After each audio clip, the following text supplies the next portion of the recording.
Hello friends, welcome back to Night Owl Engineer channel. இந்த வீடியோவில் நம்ம first occurrence of an element பார்க்கலாம்.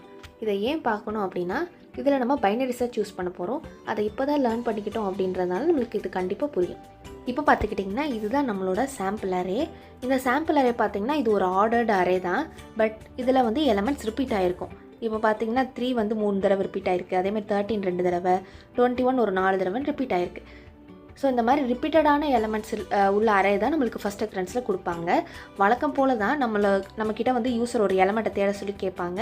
அது நம்ம இந்த அரேயில் இருக்கா அப்படின்னு பார்த்து சொல்லணும். ஆனால் இந்த கேஸில் பாருங்கள், இப்போ 3யை தேட சொல்கிறாங்கன்னு வச்சுக்கோங்க. மொத்தத்துக்கு நம்மளுக்கு 3 3 இருக்குது. இந்த 3 3ல் நம்ம எந்த 3யை கண்டுபிடிச்சாலும் அது கரெக்டான ஆன்சர் தானே.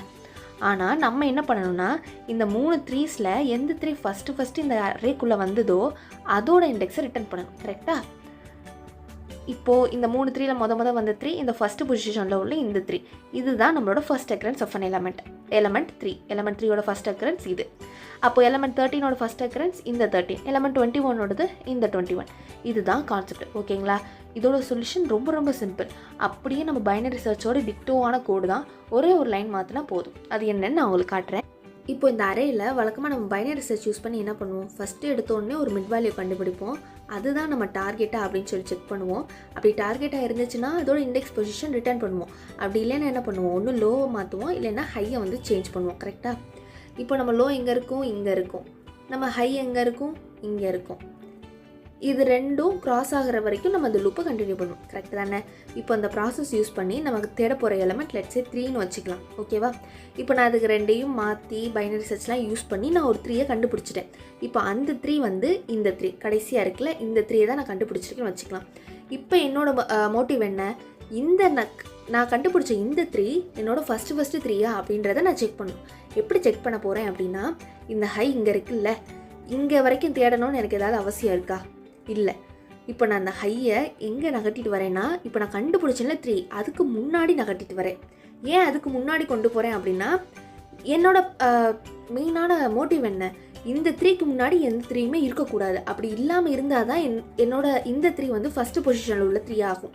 அப்படி இதுக்கு முன்னாடி 3 இருந்துச்சுன்னா என்ன ஆகும், இது அந்த ஃபஸ்ட்டு பொசிஷனில் இருக்காது, இதுக்கு முன்னாடி இருந்தது அந்த ஃபஸ்ட்டு பொசிஷனை வாங்கிக்கும். இந்த ப்ராசஸை நான் கண்டினியூ பண்ணிக்கிட்டே இருப்பேன். இந்த ஹையை மாற்றிட்டே இருப்பேன். எப்போ இந்த ஹை மாற்றுறதை நான் விடுவேன், இதுக்கு முன்னாடி என்னால் 3யை கண்டே பிடிக்க முடியல அப்படின்ற பட்சத்தில் நான் விட்டுருவேன். ஓகேங்களா? இந்த லோவை நான் சேஞ்ச் பண்ண போகிறதே இல்லை. லோ இப்படியே தான் இருக்கும். ஒவ்வொரு தடவையும் இந்த எலமெண்ட்ஸ் என்ன ஆகும்னா, முதல்ல 1 to 21 வரைக்கும் இருந்தது சுருங்கி 1 to இந்த 3s வரைக்கும் இருக்கும். அதுக்கப்புறம் வந்து ஒரு 3க்கு முன்னாடி நான் ஹையை நகட்டுறப்போ இந்த 3 போயிட்டு எனக்கு இது வரைக்கும் தான் அரே இருக்கும். அப்புறம் என்ன பண்ணுவேன், இந்த 3 தான் ஃபஸ்ட்டான்னு செக் பண்ணுறதுக்காக மறுபடியும் நான் ஹையை முன்னாடி நகட்டுவேன். அப்போ இந்த 3யும் எனக்கு போயிடும். அப்போ வந்து 1ம் 3யும் மட்டும்தான் எனக்கு லைனில் இருக்கும். இப்போ என்ன பண்ணுவேன், மறுபடியும் இந்த 3 தான் எனக்கு வந்து ஃபஸ்ட்டு 3யான்னு செக் பண்ணுறதுக்காக நான் இதுக்கும் முன்னாடி போவேன். அப்போ என் ஹையும் லோவும் இந்த 1ல் தான் இருக்கும். ஏன்னா நான் லோவை வந்து சேஞ்சே பண்ணல. அப்போ லோவும் ஹையும் ஒரே இடத்துல தான் இருக்கும். அதுக்கு அடுத்த லைனில் என்ன ஆகும், இப்போ இங்கே என்னால் 3யை கண்டுபிடிக்க முடியல. அப்போது இதுக்கு முன்னாடி மொத கண்டுபிடிச்சேன்ல, அதாவது இந்த 1க்கு வரதுக்கு முன்னாடி ஒரு 3 இருந்ததில்ல, அதுதான் என்னோட ஃபஸ்ட் occurrence நான் டிக்ளேர் பண்ணிடுவேன். இப்போ உங்களுக்கு ப்ராசஸ் புரிஞ்சிருக்குன்னு நினைக்கிறேன். ஒன்றும் பண்ணல, நான் ஹையை எடுத்துகிட்டு நம்ம கண்டுபிடிச்சிருப்போம்ல எலமெண்ட், அந்த எலமெண்ட்டுக்கு முன்னாடி வச்சுட்டே போகிறேன். இந்த ப்ராசஸ் எது வரைக்கும் கண்டினியூ ஆகும்னா, எப்போ நான் அந்த எலமெண்ட்டை கண்டே பிடிக்க முடியலையோ அப்போ அந்த ப்ராசஸ் நின்று போயிடும். ஓகேங்களா? இப்போ நம்ம கோடு பார்த்துடலாம். இப்போ பார்த்துக்கிட்டிங்கன்னா இதுதான் நம்மளோட கோட். நம்ம பைனரி சர்ச்க்கு யூஸ் பண்ண அதே கோடு தான். என்னென்ன அரேவை மட்டும் கொஞ்சம் சேஞ்ச் பண்ணியிருக்கேன், ரிப்பீட்டட்னஸ் உள்ள மாதிரி வச்சுருக்கேன், வேறு எதுவும் இல்லை.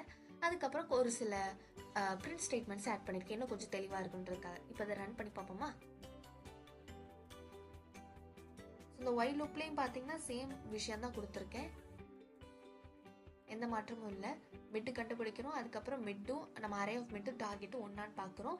அப்படி இருந்தது அப்படின்னா ரிசல்ட்டில் நான் என்னோட இண்டெக்ஸ் வேல்யூ ஸ்டோர் பண்ணிவிட்டு பிரேக் பண்ணிடுறேன். அப்படி இல்லாத பட்சத்தில் லோவையும் ஹையையும் நான் சேஞ்ச் பண்ணுறேன். இப்போ இங்கே என்டர் த நம்பர் கேட்குது, நம்ம இங்கே 3ன்னு கொடுத்து பார்ப்போம். ஸோ இப்போ நம்மளுக்கு என்ன வந்திருக்கு, 3யோட இண்டெக்ஸ் வந்து 2. இங்கே பாருங்க 0 1 2. அது செகண்டாக வந்து 3யை தான் கண்டுபிடிச்சிருக்கு, அதோட இண்டெக்ஸ் தான் ரிட்டர்ன் பண்ணியிருக்கு. கரெக்டாக? இது வந்து நம்ம ஃபஸ்ட் occurrence கிடையாது, ஏன்னா இது பைனரி சர்ச். இப்போ அதை ஃபஸ்ட் occurrenceஆ மாற்றுறதுக்கு நம்ம என்ன பண்ணணும், ஒரே ஒரு வேலை, இந்த இடத்துல நம்ம இதை பிரேக் பண்ணிடக்கூடாது. கண்டுபிடிச்ச எலமெண்ட்டோட நம்ம பிரேக் பண்ணக்கூடாது. அடுத்தும் அதை தேட விடணும். அதனால நம்ம என்ன பண்ண போகிறோம், ஹையை கொண்டு வந்து இந்த கண்டுபிடிச்சோம்ல ஒரு இண்டெக்ஸ் வேல்யூ, அதுக்கு முந்தின வேல்யூவில் வைக்க போகிறோம். ஸோ நம்மளுக்கு என்ன ஆகிடுது, இந்த மொத்த அரேவும் சுருங்கி நம்ம கண்டுபிடிச்ச செகண்ட் எலமெண்ட்டுக்கு முன்னாடி வரைக்கும் போயிடுது. அப்போ நம்மளுக்கு மொத்த எலமெண்ட்டோட சைஸே என்னதான், 1 3 தான். இதுக்குள்ளே தேடி பார்த்தா ஒரு 3 தான் கிடைக்கும். அந்த 3யோட இண்டெக்ஸ் தான் இந்த ரிசல்ட்டில் ஸ்டோர் ஆகும். அந்த ரிசல்ட் தான் நம்மளுக்கு ஃபைனலாகவும் கிடைக்கும். இப்போ இதை நம்ம ரன் பண்ணி பார்ப்போமா? அதோட பொசிஷன் 1க்கு அடுத்து. ஏன் இது காட்டுறதுக்கு நம்ம ஆட் பண்ணுற லைன் ரொம்ப சிம்பிள். இந்த ஒரே ஒரு லைனை தான் ஆட் பண்ணோம். அதுதான் இப்படி வேலை பார்க்குது. நம்ம ஹையை மட்டும் குறைச்சிட்டா இந்த இடத்துக்கு வந்துடுது. ஓகேவா ஃப்ரெண்ட்ஸ்? உங்களுக்கு ஃபஸ்ட் அக்கரன்ஸ் நல்லா புரிஞ்சிருக்கும்னு நான் நினைக்கிறேன். இதே மாதிரி நீங்கள் last occurrence of an element try பண்ணி பாருங்கள். தேங்க்யூ.